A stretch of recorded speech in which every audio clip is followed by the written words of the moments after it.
Chapter 15. The world-famous Watson Pet Hospital. Mama and Dad didn't know I was in the living room. We'd been back in Flint for a couple of weeks, and they were still talking about what happened, but never around us. The only thing I knew for sure was that the bomb wasn't dropped on the church by an airplane. Grandma Sands called a couple of times and told them that the police thought two white men drove by in a car and threw it in during services, or that they'd already hidden it in the church with a clock set to go off during Sunday school. However, it got in the church. It had killed 4 little girls, blinded a couple more, and sent a bunch of other people to the hospital. I couldn't stop wondering if those 2 little girls I saw on the lawn were okay. From my secret hiding place in the living room, I could listen to Mama and Dad, and it seemed like they spent most of the time trying to figure out how they could explain to us what happened. Some of the time they were mad, some of the time they were calm, and some of the time they just sat on the couch and cried. Even though none of us kids got hurt by the bomb, they acted like they were worried about us. They weren't too worried about Byron, and weren't worried at all about Joey. We'd all agreed to not tell her what happened at the church, and had left Birmingham that night, before she had a chance to find out anything. I was kind of surprised because the way Mama and Dad were talking, I could tell they were most worried about me. They came out of the kitchen and sat on the couch. I knew they were talking about me again. Mama said, "He's been disappearing, Daniel. Hours go by, and I don't know where he is." "What's he say when you ask him where he's been?" "He tells me that he hasn't been anywhere. He says I shouldn't worry. It's so strange. I call him and he's nowhere to be found, but a few minutes later he just pops up." "Doesn't Byron know where he goes?" "He says he doesn't." "He is being awfully quiet." "Something's wrong.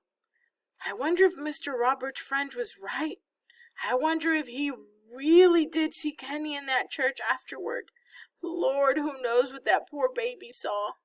"Why, Lona, he says he only left Grandma Sands to tell us Joey was okay. I don't know. What can we do?" "But Joey swears it was him she followed away from there. And you know that child would just as soon die as lie. I just wish I knew where he goes, and why." I had been disappearing, but Mama really didn't need to worry. I wasn't going anywhere. I'd just been going behind the couch for a little while every day. There is a big space between the couch and the wall for me to squeeze in back there and just sit in a little ball. It was quiet and dark and still back there. Byron called this little area the world-famous Watson Pet Hospital, and he made me and Joey believe that magic powers, genies, and angels all lived back there. I was waiting to see if that was true. He started calling it the world-famous Watson Pet Hospital after we noticed if something bad happened to one of our dogs or cats, they just automatically knew they had to crawl in that space and wait to see if they were going to get better. Since Mama and Dad had told us that animal doctors cost about $1,000 each time you went to them, our pets knew they wouldn't be seeing any veterinarians, and that the most help they could get was to crawl behind the couch and see if they could make a deal with the magic powers there. If one of our dogs got hit by a car and could walk away, or if one of them chewed through an electric wire, or ran away from home and showed up a couple of weeks later half-starved or something, they'd head right back for the couch. If one of our cats got beat up by a dog, or spent too much time throwing up disgusting pieces of things, or got thrown out of a tree or something, they'd zip straight into the world-famous Watson Pet Hospital. Those times when one of our pets got hurt, I'd wake up the next morning and run out of the living room, and climb up on the back of the couch and look over to see how it was doing. If I looked down there, and the dog looked at me with sad eyes, and banged his tail a couple times before he put his head back down, or if the cat looked up and hissed at me, I knew they'd made it through the first night, and that the magic powers were probably going to keep them alive. If When I looked behind the couch, I saw a crumpled up yellow towel where the dog or cat had been laying. I knew Mama would soon be telling us that Sooty or Fluffy or Scamp or Lady or whoever the patient was hadn't done too well and would be spending the rest of time running around happily in cat or dog heaven. But I knew better. I knew this was some made-up garbage. I knew the magic powers had decided not to keep the animal alive, and Dad had gotten rid of the body before we woke up. It was kind of strange because whatever it was that was behind the couch seemed to work best on dogs. Whenever dogs survived the world-famous Watson Pet Hospital, they always came out a lot friendlier. When they came out, they might walk kind of funny, but it seemed like all they wanted to do was lick you and wobble around after you wherever you went. Blackie had been in the hospital twice, and he'd got along great with everyone now, even strangers, even cats. But cats were different. If one of them survived the hospital, it'd come out and give you a dirty look, and be a lot meaner than it was before it went in. Most of the time, after a cat visited the world-famous Watson Pet Hospital, it wouldn't let anyone but Joetta touch it. But that was okay, because most of the time nobody but Joetta wanted to touch those stupid cats anyways.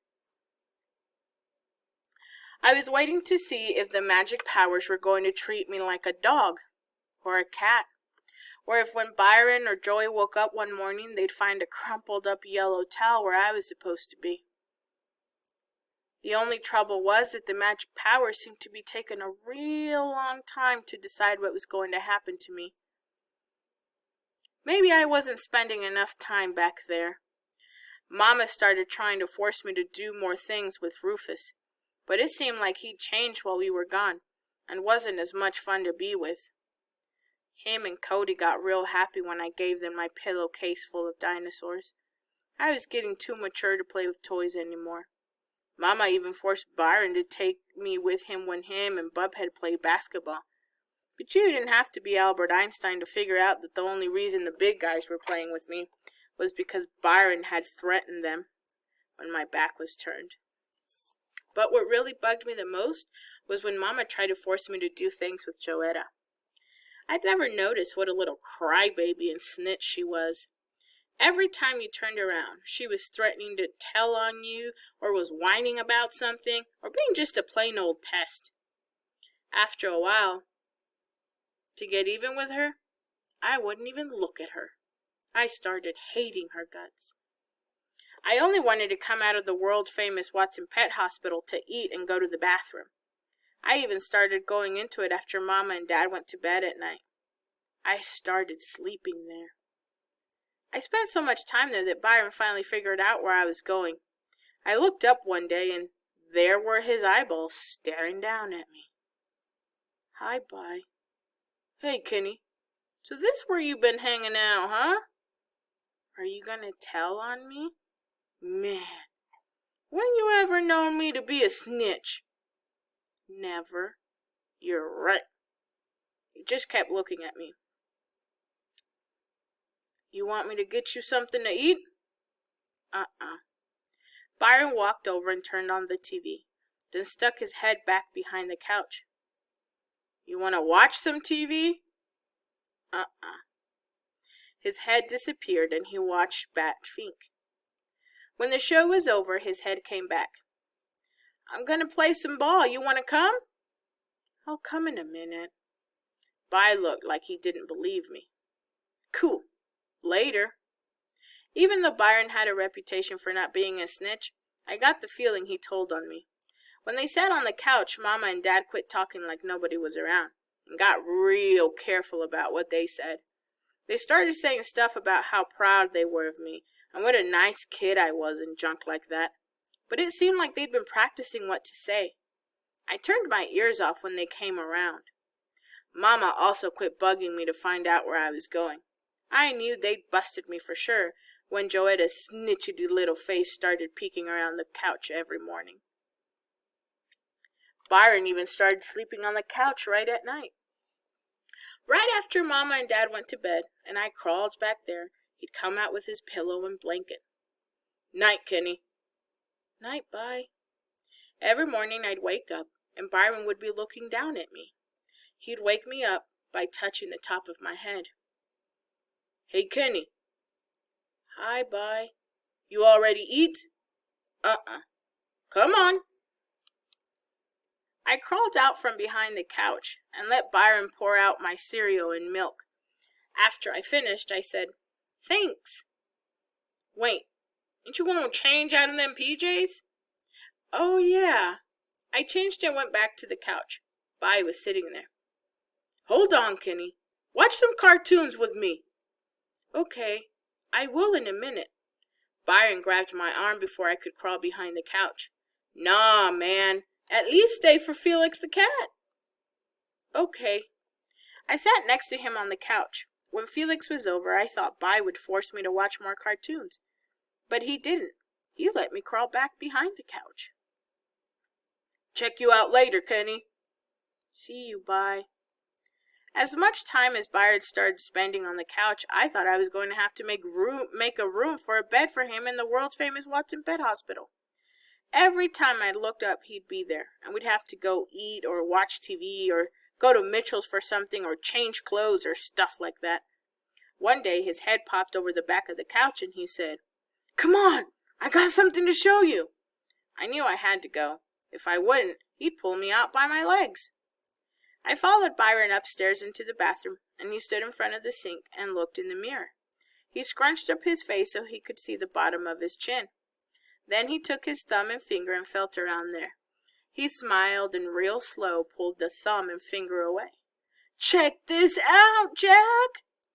I looked real close, and there was a long, skinny black hair growing out of Byron's chin. He held it like it was worth $1 million. "And there's another one coming out, too."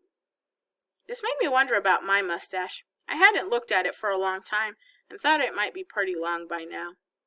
I climbed up on the toilet and leaned over the sink to see. Maybe it was because I hadn't looked in the mirror for a long time. But as soon as I saw myself with the lazy eye, still being lazy, and my face looking so sad, I slammed my eyes shut and started crying. I even fell off the toilet. Byron caught me and set me on the floor. He knew this was some real embarrassing stuff, so he closed the bathroom door and sat on the tub and waited for me to stop. But I couldn't. I felt like someone had pulled a plug on me, and every tear inside was rushing out. If there was a forest fire somewhere, all Smokey the Bear would have to do was hold me upside down over it, and the fire wouldn't have a chance. Byron sat next to me on the floor and put my head in his lap. I still couldn't stop, even though I was soaking him worse than Joey ever drooled on anybody. It was real embarrassing. "I'm sorry, Bye." "Shut up and cry if you want." It sounded like a real good idea, so I did. I think I cried for about 200 hours. "Why would they do that, Byron?" I was sounding real bad. My throat was jumping around in my neck and making a bunch of weird noises. "Why would they hurt some little kids like that?" He waited a long time before he answered. "I don't know, Kenny. Mama and Dad say they can't help themselves. They did it because they're sick. But I don't know. I ain't never heard of no sickness that makes you kill little girls just because you don't want them in your school. I don't think they're sick at all. I think they just let hate eat them up and turn them into monsters. But it's okay now. They can't hurt you here. It's all right."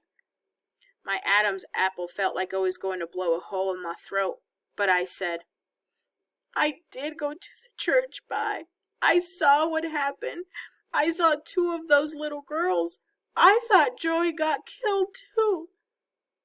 "We all did, Kenny. There ain't nothing wrong with being scared or scared about that. I'm sad about it too. I got real scared too. But, man, no one's gonna hurt you here, Kenny." Look for part 2